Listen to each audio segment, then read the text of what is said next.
I had always known my life wouldn't be easy, but I hadn't realized just how small and invisible it would make me feel. The moment I married Daniel, I thought I was stepping into a partnership, a life built on shared responsibilities and mutual respect. Instead, I had become a shadow in my own home, a ghost walking through rooms that were supposed to be ours together. And now, as I stood in the nursery I had painstakingly decorated for a baby who wasn't even mine, I felt a familiar mix of exhaustion and simmering fury. "Emily," Daniel's voice snapped from the doorway, sharp and impatient. "Your sister-in-law is coming tomorrow. You'll take care of the baby. I don't want to hear excuses." I forced a polite nod, even though every fiber of my body wanted to scream. "Of course," I murmured, my voice hollow. He left before I could respond further, leaving me alone with the heavy weight of obligation.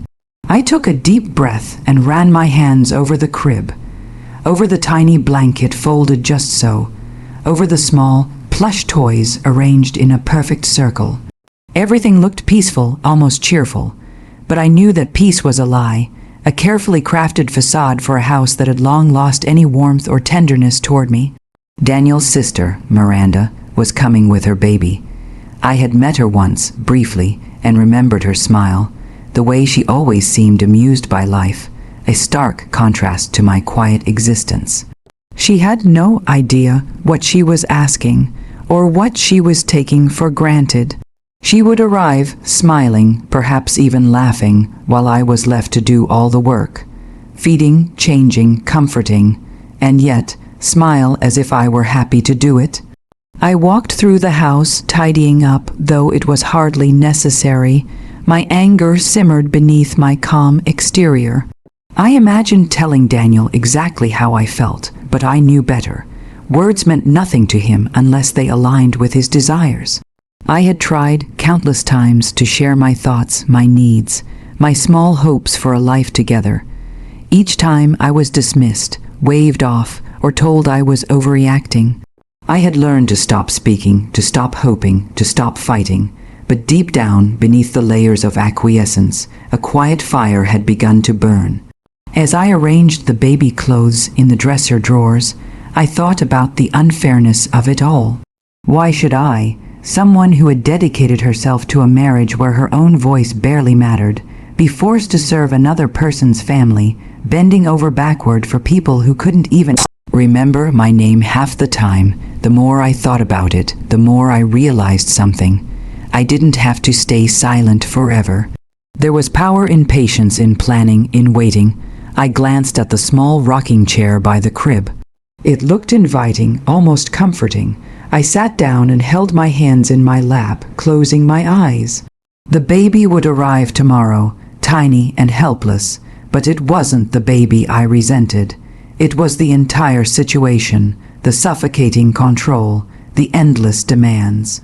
And as I sat there, I let myself imagine a different scenario, one in which I had the upper hand. A scenario in which I could turn their expectations on their head, quietly, elegantly, without them even realizing until it was too late. I opened my eyes and looked around the nursery once more. Everything was pristine. Everything was ready. And yet, I felt a thrill of anticipation, not for their arrival, but for the moment when I would no longer be invisible, when I would reclaim just a fragment of the dignity Daniel had stolen from me. I went to the window and stared at the street, imagining them walking up the driveway, Miranda with the baby in her arms, Daniel smug and expectant. I smiled faintly to myself, a secret smile. They had no idea what was coming. I would be calm, composed, the perfect host. I would do everything expected of me, but beneath that perfection, something else was growing. An idea, a plan, a quiet revenge that would be both sweet and unforgettable. For the first time in a long while, I felt a sense of purpose. It was dangerous, thrilling, and entirely mine. And as I whispered to the empty room, "Tomorrow, you'll see," I knew that my life, the life I had allowed to be dictated by others for so long, was about to change one small, perfect, explosive act at a time. The house was silent after Daniel left. Quiet, almost suffocating, I sat at the kitchen table, the soft hum of the refrigerator filling the room, but it felt more like a heartbeat, marking time until the inevitable chaos arrived. I had spent the entire morning preparing, sterilizing bottles, folding tiny clothes, arranging the nursery. Every detail was perfect, almost mocking in its precision, because the people I was preparing for had no idea how much effort I was putting in.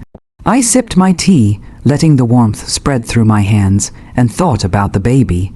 Tiny fingers, soft hair, helpless eyes, everything innocent and pure. I didn't resent the child. That would have been cruel. No, my anger was reserved for Daniel and Miranda. They had made their expectations clear. I was to serve, to smile, to sacrifice my energy and time without complaint. And I had done it for years, but something had shifted inside me. The old Emily, the one who had tried to please everyone, who had swallowed her pride for the sake of peace, was gone. Replaced by someone quieter, smarter, more dangerous in her restraint. I reached for my notebook, the one I kept tucked in my drawer for private thoughts. It had started as a journal, but over the past few weeks it had become a ledger of observations. Notes about Daniel's moods, Miranda's habits, and the small ways they took me for granted. How Miranda insisted on talking down to me as if I were part of the furniture. How Daniel assumed I would drop everything to accommodate everyone's whims.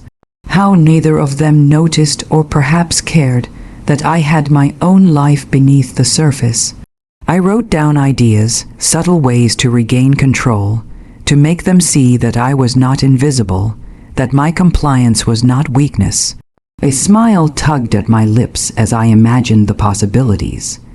They expected me to fold, to serve, to bend. But they had underestimated me, and that would be their undoing. The first step was simple: patience. I would play the part perfectly. Warm, cheerful, devoted, every gesture, every smile calculated to hide the storm brewing underneath. I would let them believe they had power, even as I quietly amassed my own. The baby would be the perfect tool, not for harm, but for revelation. I began to shop online, looking for something subtle, something that could appear innocent but carry weight in its meaning. A gift for the baby, or perhaps for Miranda herself. Something that seemed sweet and caring on the surface, yet would convey the truth they refused to see, that I was no longer their servant. As I scrolled, ideas formed and discarded themselves in my mind. Nothing crude, nothing violent, just clever, just sharp enough to leave a mark on their arrogance. While waiting, I observed the small details of the house, of our lives. Daniel always left his keys in the same bowl, his wallet in the same spot, his moods predictable. Miranda laughed too loudly when she was nervous, fidgeted with her hair when she lied, and always smelled faintly of expensive perfume. I took notes, imagining a time when these small pieces of information could become tools, when observation would replace fear, and strategy would replace compliance. I spent the afternoon practicing my smiles in the mirror. I wanted them to be perfect, effortless, believable. The kind of smile that could hide the sharpest knife behind it. I imagined Miranda's smug face, expecting a tired, obedient Emily, and then the look on her face when she realized the truth. And then I imagined Daniel watching it unfold, unable to control the situation for once. By evening, I felt a thrill I hadn't felt in years. The fire inside me was no longer a small ember, hidden beneath ashes of hurt and submission. It had grown, fierce and consuming, illuminating a path I hadn't dared to consider before. A path that led to quiet, undeniable power, the kind that comes not from shouting or screaming, but from patience, cunning, and timing. I went to the nursery, checking each detail one last time. The crib was pristine, the toys arranged in cheerful order. Everything looked normal, cheerful, perfect. I ran my fingers over the soft blanket and whispered to the room, "Tomorrow you'll see." The thought of the gift, of the reveal, made my heart beat faster. They thought they were in control, that I would do what I was told without complaint. But I had something they couldn't imagine: foresight, patience, and a hidden smile. Tomorrow I would serve them their expectations on a silver platter. And tomorrow they would understand in the most unforgettable way that every act of arrogance comes with consequences. For now, though, I waited, patient, silent, careful. The storm was coming, and I had learned how to harness it. The morning sun streamed through the living room windows, painting the walls a soft gold, but the warmth of the light couldn't touch the chill in my chest. Today, they would arrive, the two people who had made my life feel like a cage. I moved with deliberate calm, straightening cushions, placing fresh flowers in a vase, and checking the nursery. Everything had to look perfect. Every detail was a silent message. I had endured, I had prepared, and I was ready. The doorbell rang precisely at 10:15 a.m. I could feel my pulse quicken, not from fear, but from anticipation.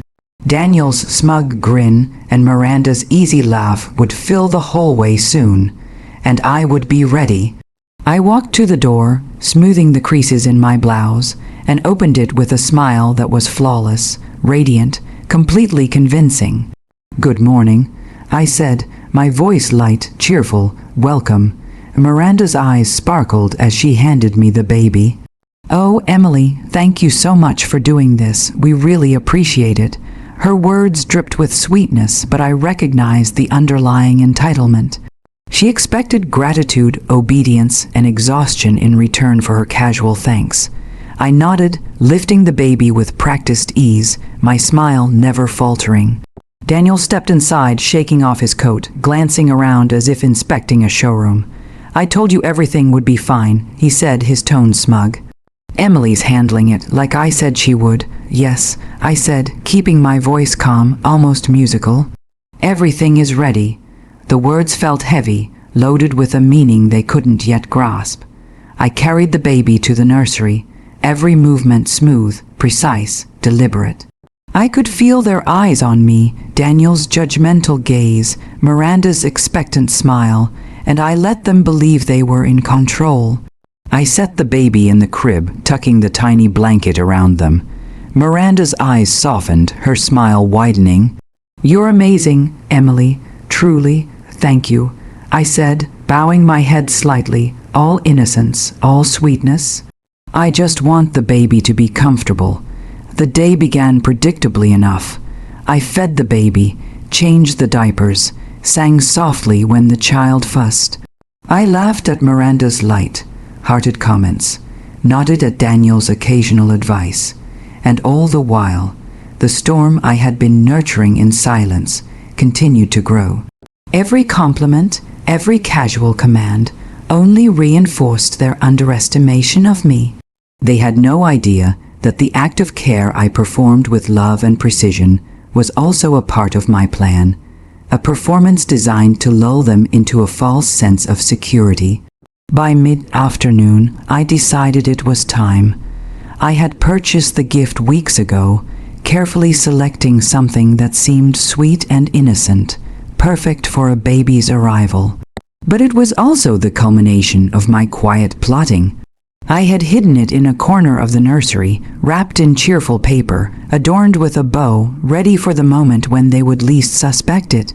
"Emily," Miranda said, her voice bright with expectation, "you didn't have to do all this. But the baby looks so comfortable already. I don't know how to thank you enough."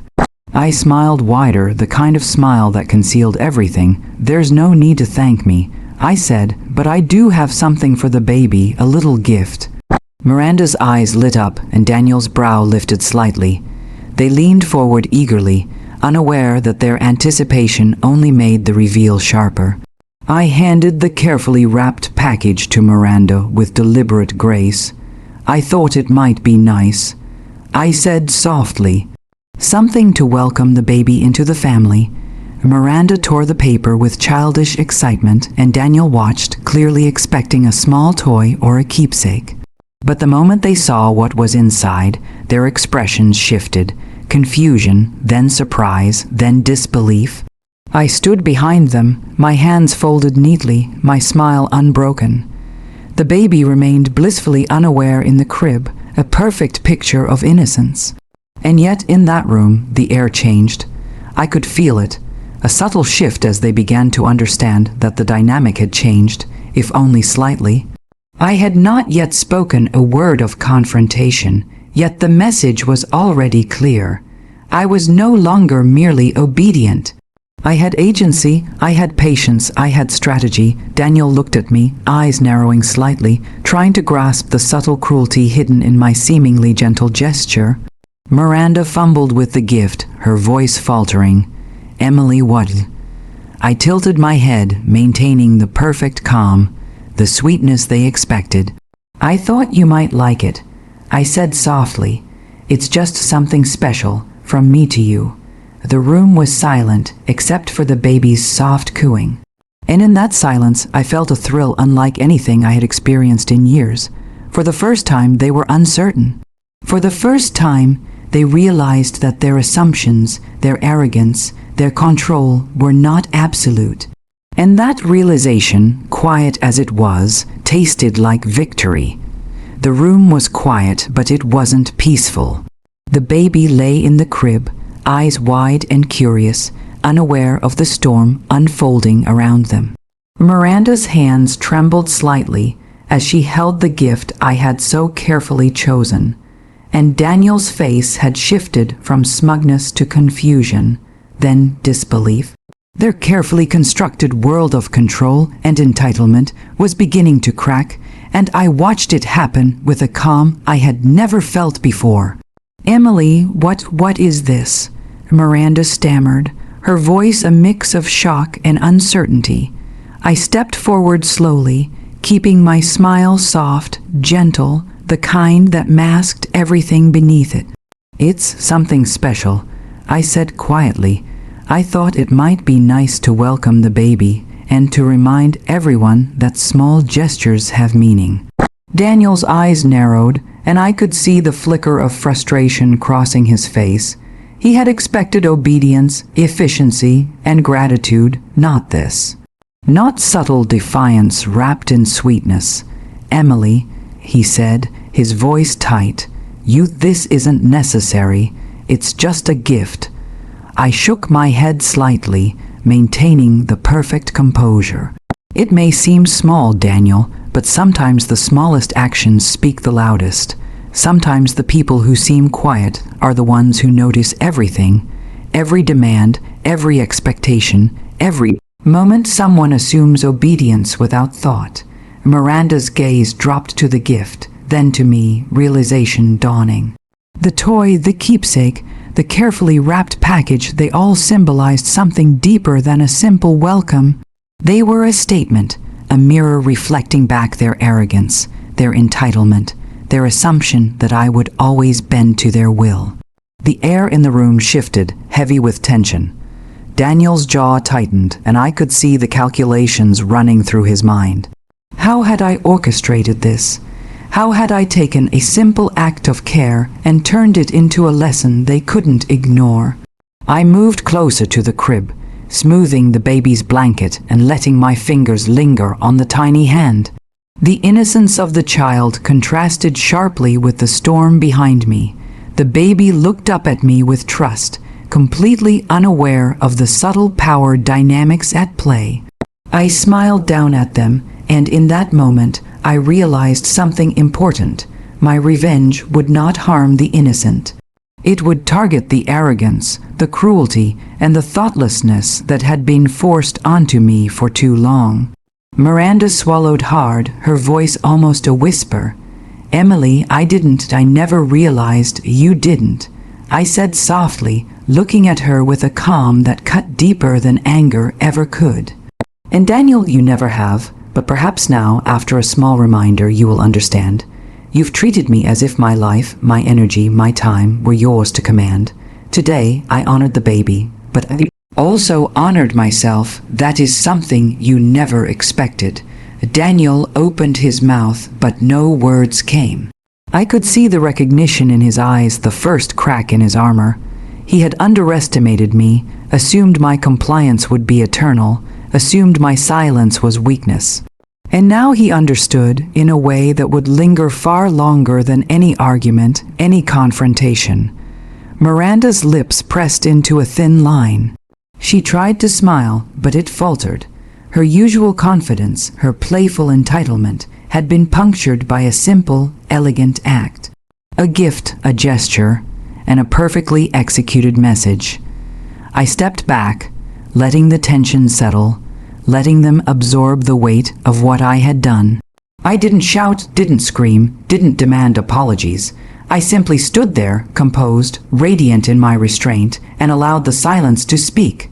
My power had always been in my patience, my observation, my ability to endure. Today, it had been in my execution. Finally, Daniel broke the silence, voice low and careful. I didn't realize, I nodded, a small, serene motion. Now you do. The rest of the afternoon passed in awkward quiet. Miranda fussed with the baby, Daniel lingered near the doorway, and I moved gracefully through the house, tending to the child with gentle care. But everything had shifted. They no longer assumed control. They no longer believed I was theirs to command. And for the first time in years, I felt the freedom that comes from reclaiming your dignity, from asserting your presence without malice, without cruelty, only with precision. As evening fell, the golden light of the setting sun filled the room, warm and forgiving. The baby slept peacefully, the house was calm, and I stood for a moment in the nursery, feeling the surge of quiet triumph wash over me. They had arrived expecting service, obedience, and gratitude. They were leaving with a lesson they would not forget, and I was leaving with my pride intact, my patience rewarded, and my spirit renewed. And in that moment, I whispered softly to the empty room, a promise to myself. Never again will I be invisible. Never again will my life be dictated by the whims of others. Today, I gave a gift, and I took back everything they thought they owned.